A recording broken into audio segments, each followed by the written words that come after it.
scene 1. Who do the witches plan to meet when the battle is over? Of course, Macbeth. it is Macbeth, right? Number 2 says, what kind of mood is established in this scene? Okay. Now, you could say, you know, supernatural, you could say, you know, lots of things. But I think the important one we want to say is the word foreboding. How? You guys don't know that word? No, we Okay. don't know. It's F-O-R-E-B-O-D-I-N-G. Foreboding. Yeah. Forbidden, like forbidden. Forebode. F-O-R-E and then B-O-D-I-N-G. Okay?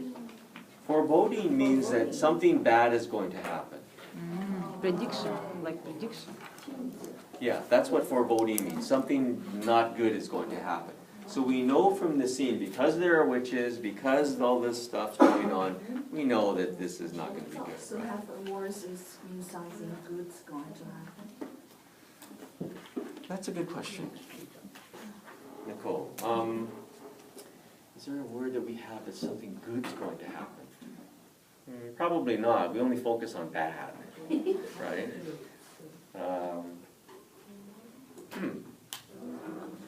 I don't know. I'll have to think about that. Yeah. So that this word too negative.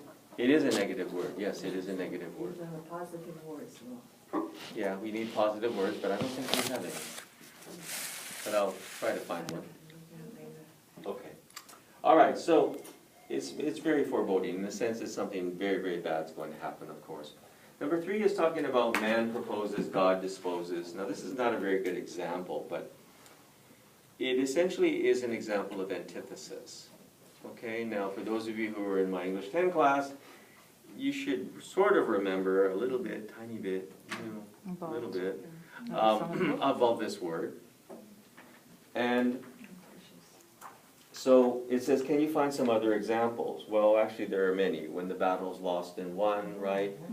Fair is foul and foul is fair. This is antithesis as well. Okay?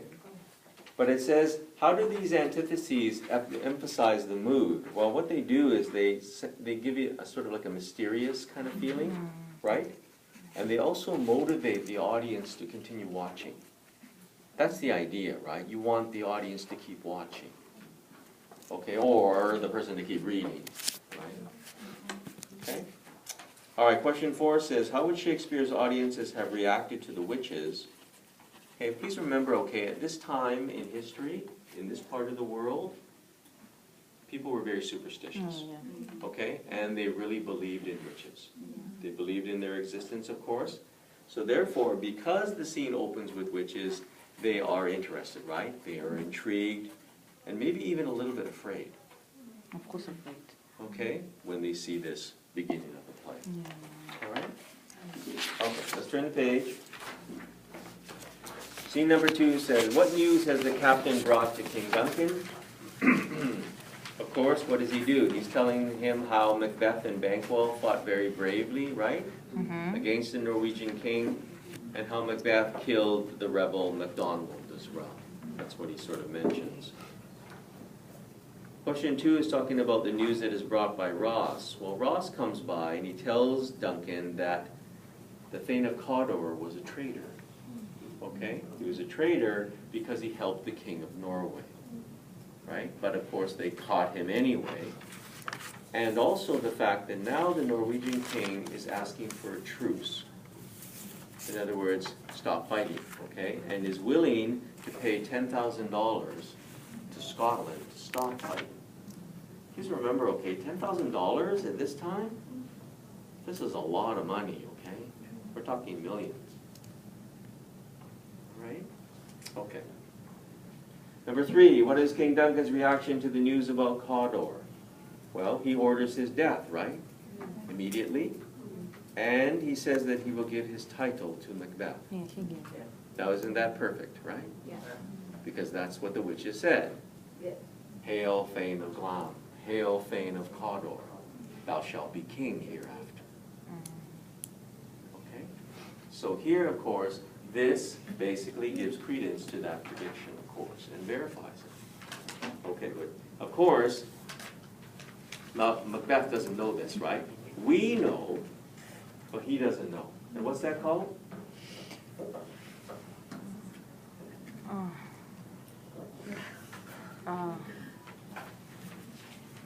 Call what?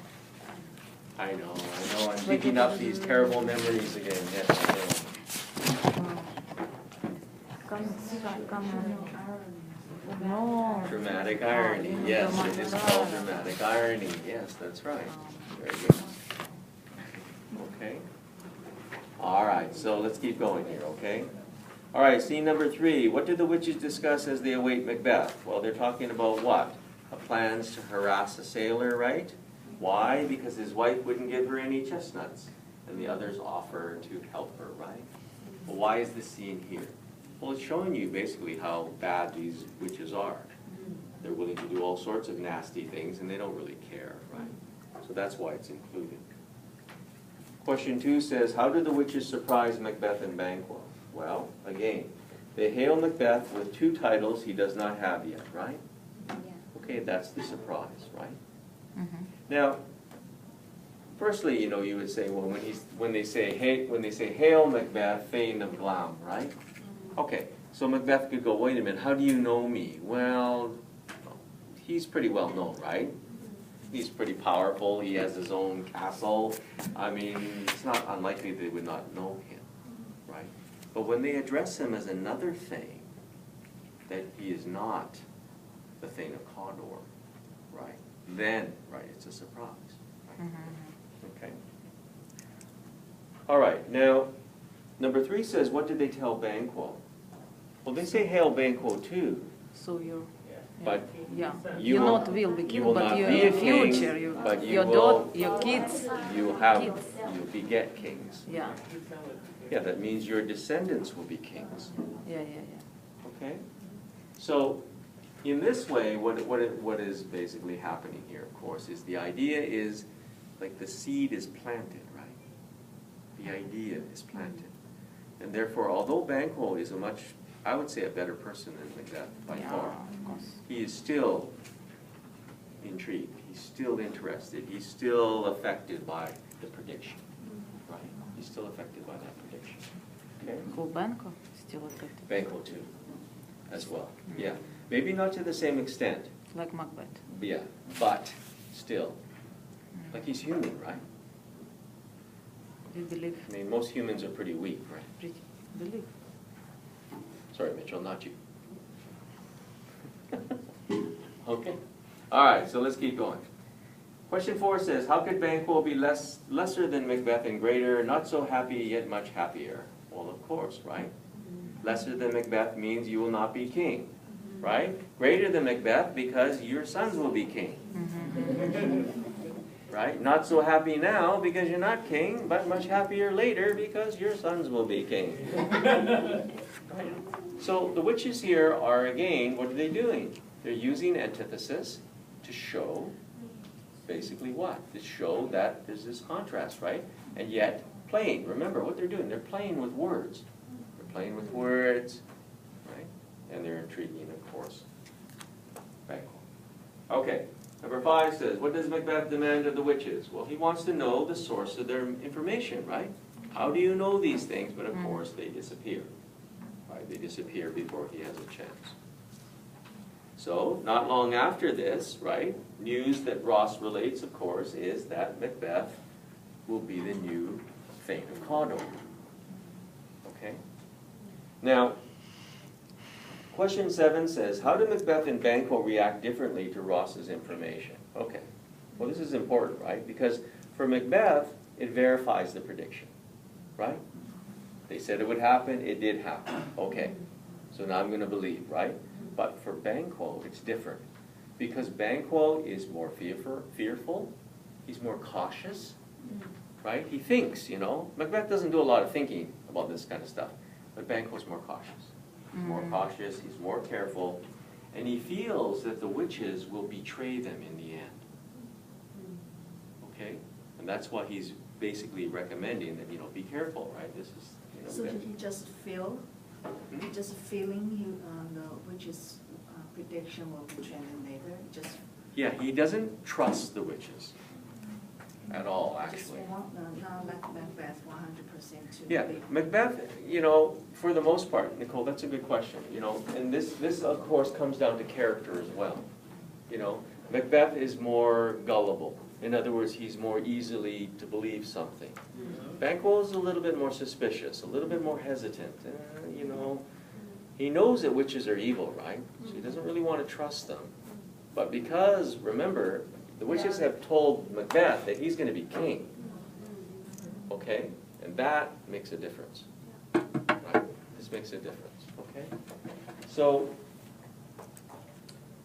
lastly here, in question 8, it says, what does this line mean? If chance will have me king, why chance may crown me without my stir? This is Macbeth. Okay? So, initially when he is told, right, that he is the Thane of Cawdor, right? Then he starts thinking about being king, because that's what the witches said, he would be king next. So he starts to have these thoughts, and remember we talked about this, right? He has that evil thought, well, maybe there's an easy way, like kill my king. He doesn't say kill my king, but that's what he's thinking, right? He's thinking about that. But then he decides, no. Okay? No, that's not going to happen. Chance will do it for me. Fate will do it for me. I don't have to do anything. Okay? And that's what he decides here. Now, what's important to remember about the character of Macbeth is that if Macbeth, for example, he must have something inside him already. Do you understand? Mm-hmm. He must already want to be king. Right? Because if you give him a little bit, you go, yeah, that's what I already wanted. Because if he never had that thought or ever had that feeling, it would make no difference to him. Right? Because he would never, who cares? I don't want to be king. Confidence. Well, yeah, Confidence. he is confident, of course. Yes, Mary, absolutely. But remember, if you don't have that thought, maybe he would have never done anything. Thane of Cawdor is pretty good, right? Now he owns 2 castles. And all the people around it and everything, right? He's pretty powerful. He doesn't need to go any higher, right? But he still has that idea. So therefore, with that planting of that idea, of course, it grows. I guess it's just because witches push him to this idea. Well, Only witches, not yeah. confidence. Yeah, Not his confidence. Well, it's also too